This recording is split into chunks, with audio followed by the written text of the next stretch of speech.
உங்க குணம் எல்லாமே சிவபெருமான் தான் அப்படிங்கிற ஒரு நிலைக்கு வர ஆரம்பிப்பீங்க. உங்களோட மனதுல முழுமையாக சிவன் கலக்க ஆரம்பிப்பாரு.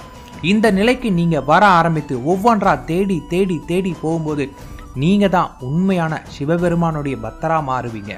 நீங்க தான் உண்மையான சிவனடியார். இந்த நிலைக்கு வரக்கூடிய ஒவ்வொரு பக்தர்களுமே அவங்களோட மனசுல சிவனே துணை அப்படின்னு நமசிவாயா அப்படிங்கிற நாமத்தோட அவங்களுடைய மனதுல ருத்ராட்சத்தை தடிக்க ஆரம்பித்து சிவனடியாராவே தங்களை உணர ஆரம்பித்து நான் சிவனுக்கு தொண்டு செய்யக்கூடியவன் அப்படிங்கிற குணத்தை பெற ஆரம்பிப்பீங்க. இந்த குணம் உள்ளவன் தான் சிவபெருமானோட ஏற்றுக்கொள்ளக்கூடிய ஒரு அற்புத குணம் உள்ளவனா மாறுவான். நமசிவாயம்.